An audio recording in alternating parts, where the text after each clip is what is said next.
तो ये पार्ट तीसरा है, कौन सा है, राजनीतिक विज्ञान के ही पार्ट तीसरा है। ठीक है, अब देखते हैं उपनिवेशवाद का अंत। उपनिवेश क्या होता है, जब एक देश किसी दूसरे देश को जब गुलाम बना लेता है तो हम उसे क्या कहते हैं, उपनिवेश कहते हैं। तो कहते हैं ना, हर गुलाम भी आज़ाद होता है, यानी हर गुलाम आज़ाद होता है, यानी आज़ाद गुलामी के भी अच्छे दिन आते हैं। अब गुलाम लोग आज़ाद हो गए, जैसे कि अधिकतर जो एशिया और अफ्रीका महाद्वीप का एक गुलाम था, किसका, यूरोप महाद्वीप का गुलाम था। अब गुलामी तो ऐसा तो मिलेगी नहीं, फ्री में तो आज़ादी मिलेगी नहीं, उसके लिए हर देश के अंदर राष्ट्रीय संघर्ष या फिर राष्ट्रीय आंदोलन किया गया। अभी क्या मतलब होता है इसका, ये समझिए, यानी देश के अंदर देश को आज़ाद कराने के लिए किया गया संघर्ष क्या कहलाता है, राष्ट्रीय संघर्ष या राष्ट्रीय आंदोलन कहलाता है। यानी भारत के अंदर 1947 से पहले जितने भी आंदोलन हुए जो अंग्रेजों को लात मार के भगाने के लिए, वो क्या कहलाया, राष्ट्रीय संघर्ष या फिर राष्ट्रीय आंदोलन कहलाया। भारत 1947 में आज़ाद हो जाता है, किस लिए, कैसे आज़ाद होता है, राष्ट्रीय संघर्ष या फिर राष्ट्रीय आंदोलन के द्वारा आज़ाद हो जाता है। सब लोगों ने इसमें योगदान दिया, चाहे गांधी जी हो, अभी कल गांधी जयंती भी था, गांधी जी हो, नेहरू हो, ठीक है, नेताजी सुभाष चंद्र बोस हो, वीर सावरकर हो, ठीक है, अलग अलग लोगों ने अलग अलग तरीके से अपनी आज़ादी में भूमिका निभाई। अब जैसे इसमें एक देश है घाना देश, घाना का है, अफ्रीका महाद्वीप का एक देश है, यानी अफ्रीका महाद्वीप में जो सबसे पहले आज़ाद होने वाले देशों में संख्या किसकी है, ये 1957 के अंदर आज़ाद हो गया। इसे गोल्ड कोस्ट के नाम से भी जाना जाता है। ये अफ्रीका के अगर मैप देखोगे तो पश्चिम में, अफ्रीका के पश्चिम में थोड़ा चलोगे तो आपको घाना देश मिल जाएगा। ठीक है, यहाँ के जो नेता थे, जैसे भारत के अंदर कौन से नेता थे, गांधी जी थे ना सबसे फेमस, है ना, तो वहाँ पर घाना के अंदर उनका नाम था वामे एन क्रुमा, इनका नाम था। उस जमाने के अंदर ये राष्ट्रीय आंदोलन के बिल्कुल लीडर बन के, नेता बन के उभरे थे। ये एक सुनार थे, क्या थे, ये सुनार थे, सुनार के साथ ये टीचर भी थे। और हमारे जो भारत के जो पहले प्रधानमंत्री थे नेहरू जी, जवाहरलाल नेहरू, ये उनके बहुत अच्छे दोस्त हुआ करते थे। लेकिन ये नेहरू जी के बताए हुए मार्गों पे उनके जैसे नहीं बन सके। इन्होंने अपने आप को आजीवन राष्ट्रपति घोषित कर दिया। आजीवन राष्ट्रपति घोषित करने का मतलब ये होता है कि बोला कि मैं जब तक जिंदा रहूंगा, जब तक मैं क्या रहूंगा, राष्ट्रपति रहूंगा। जैसे अभी चीन के जो राष्ट्रपति हैं, चीन मिंग, है ना, वो क्या कर दिए हैं कि मैं जब तक रहूंगा राष्ट्रपति रहूंगा। जैसे नॉर्थ कोरिया वाले भाई साहब हैं, उन्होंने भी क्या किया है, अपने आप को आजीवन राष्ट्रपति घोषित कर दिया कि जब तक मैं जीऊंगा जब तक रहूंगा। ठीक है, वो सुन, फिर आता है कि 19 इनका भी अंत हो जाता है। घाना के जो राष्ट्रपति बनते हैं आगे चल के, क्या नाम है इनका, वामे एनक्रुमा, इनका अंत हो जाता है 1966 में। सेना द्वारा इनका तख्ता पलट कर दिया जाता है, बोलता है कि भैया तुम हटो, तुम अच्छे इंसान नहीं हो। अब देखते हैं हाल के दौर। हाल के दौर में 1991 में सोवियत संघ विघटन हो गया। जब सोवियत संघ 15 देशों का महासंघ था, अब विघटन हो गया, रूस सबसे बड़ा देश इसमें बन के उभरा। ठीक है, पाकिस्तान और बांग्लादेश के अंदर कभी लोकतंत्र रहा तो कभी तानाशाह रहा है, या फिर सैनिक का शासन रहा है। कहाँ पर, बांग्लादेश या फिर पाकिस्तान के अंदर। ठीक है, हमने अभी बताया था ना कि जो मिशेल बेशेल थी, वो किनकी डॉटर थी, पत्नी, डॉटर मतलब बेटी थी। ठीक है, तो जनरल की बेटी थी ना, वायुसेना के जो प्रमुख थे। तो वैसे ही जो अभी शेख हसीना जो वहाँ की पीएम है, कहाँ की, बांग्लादेश की, वो किनकी बेटी है, मुर्तजुबुर रहमान की। उनको गोली मार के भी हत्या उनकी भी कर दी गई थी सेना द्वारा। ठीक है, तो उनकी बेटी वहाँ पे बनी हुई है। 2006 से नेपाल में लगभग लोकतंत्र है, कायम है। 2017 से मतलब लोकतंत्र बढ़िया प्लेटफॉर्म पे चल रहा है। कहाँ पर, नेपाल के अंदर चल रहा है। अब आते हैं म्यांमार। म्यांमार एक भारत का पड़ोसी देश है। कहाँ पर है, भारत के अगर पूर्व में जाओगे तो सबसे पहला देश कौन सा मिलेगा आपको, म्यांमार मिलेगा। ठीक है, अब म्यांमार के अंदर रंगून है।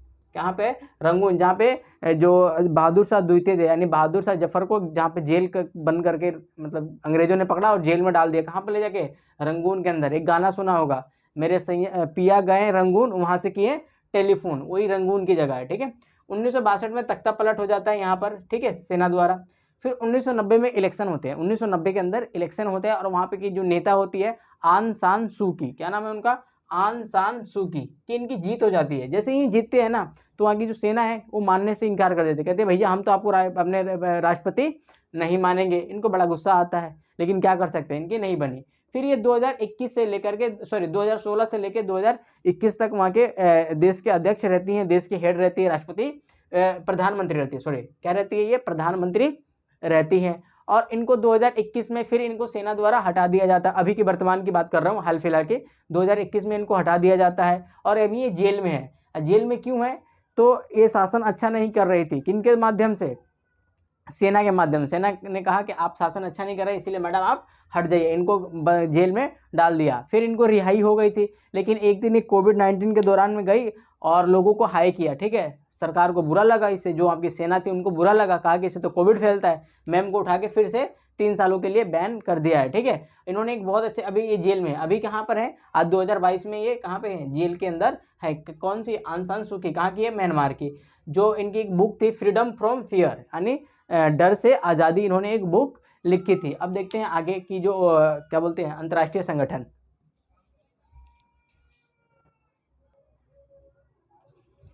अब हम देखते हैं अंतर्राष्ट्रीय संगठन। अंतर्राष्ट्रीय संगठन की जो स्थापना हुआ है, मतलब अंतर्राष्ट्रीय संगठन के अंदर हमें पढ़ना है यूएनओ। क्या पढ़ना है, यूएनओ। इसको बोलते हैं हिंदी में संयुक्त राष्ट्र संघ। क्या बोलते हैं, संयुक्त राष्ट्र संघ, ठीक है। इसके अंदर अभी जो वर्तमान में 193 देश हैं, कहाँ पर, यूनाइटेड नेशन के अंदर 193 देश हैं, ठीक है। इसकी जो स्थापना हुई थी, जो संयुक्त राष्ट्र संघ है, ये 24 अक्टूबर 1945 के इसकी स्थापना हुई थी, ठीक है। 24 अक्टूबर 1945 के दिन इसकी स्थापना हुई थी। ये पूरी दुनिया का प्रतिनिधित्व करता है। लगता है कि संसद है, एक कानून बनाता है पूरी दुनिया के लिए, लेकिन इसके कानून पूरी दुनिया में माने नहीं जाते, लेकिन कानून बनाता है। देखने में ऐसा लगता है कि पूरे दुनिया के अंदर ये शांति व्यवस्था कायम करेगा, लेकिन नहीं कर पाता, वो अलग बात है। लेकिन कुछ तो है कि पूरी दुनिया को कंट्रोल करके रखा है कि युद्ध नहीं होते, शांति रहती है, ठीक है। तो ये प्रत्येक देशों को एक वोट डालने का अधिकार देता है, यानी जितने भी इसमें देश हैं, 193 देश हैं, अगर कोई फैसला लेना है तो प्रत्येक देश, यानी भारत, इंडिया, भारत हो गया, चाइना हो गया, पाकिस्तान हो गया, ये सब क्या करते हैं, एक वोट का अधिकार इनको मिल रहा होता है। यानी एक, जैसे चुनाव में क्या होता है, एक व्यक्ति एक वोट, अगर यूनाइटेड नेशन में जाएगा तो एक देश एक वोट, एक देश एक वोट, है ना। ये बेसिक मुद्दों पे चर्चा करता है, जैसे आतंकवाद के मुद्दे हो गए, शांति के मुद्दे हो गए, जैसे रूस ने क्यों मारा भाई यूक्रेन को, इस मुद्दे पे चर्चा हो गए, ग्लोबल वार्मिंग के मुद्दे पे चर्चा हो गए, कोविड-19 से कैसे निपटा जाए, इस पे चर्चा हो गई, ठीक है।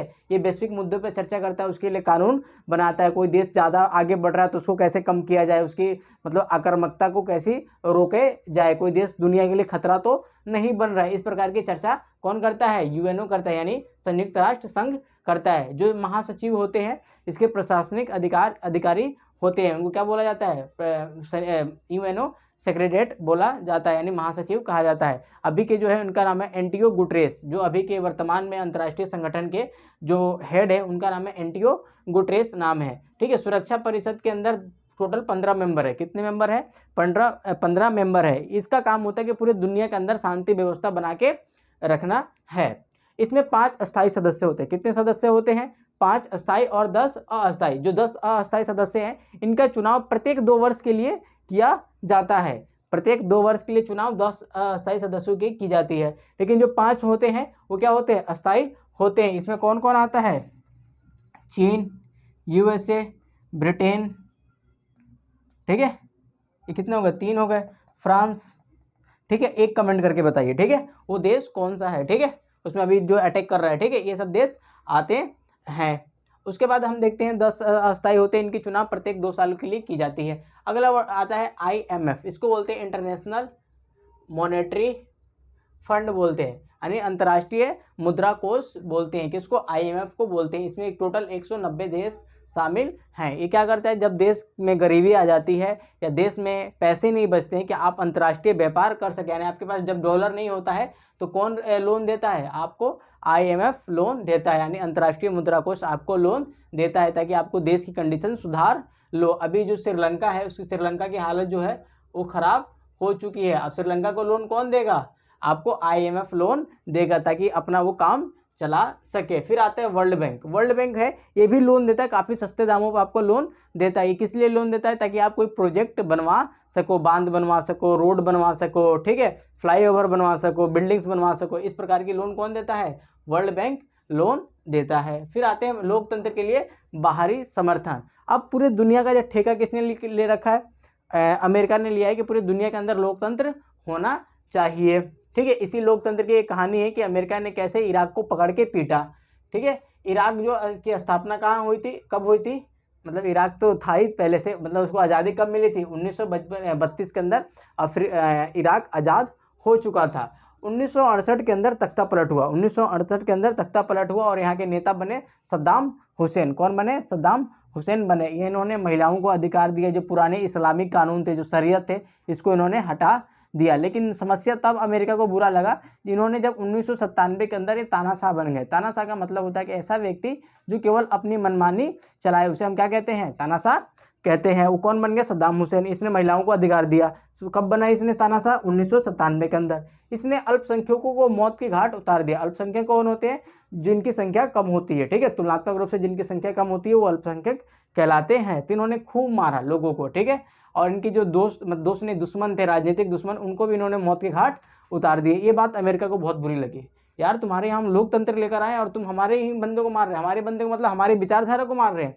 तो ब्रिटेन मतलब लंदन ने और अमेरिका ने इस पे आरोप लगाया कि आपके पास परमाणु हथियार है और जनसंहार के हथियार है, ऐसे हथियार है जो एक बारे में लाखों आदमी को मार सकते हैं, ठीक है।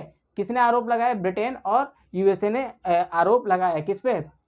इराक पे। इराक को भाई बुरा लगा, इराक को बुरा लगा। सद्दाम हुसैन ने कहा कि ये जो जंग कर रहे हो ये गलत है, और सद्दाम हुसैन ने कहा ये 100 जंगों की एक जंग होगी। अब अमेरिका डरने वाला था नहीं। तो 2003 में ना अमेरिका ने किस पे अटैक कर दिया? इराक पे अटैक कर दिया। और जब अटैक किया तो इस युद्ध का नाम दिया ऑपरेशन इराकी फ्रीडम। इसका नाम दिया गया। क्या दिया गया?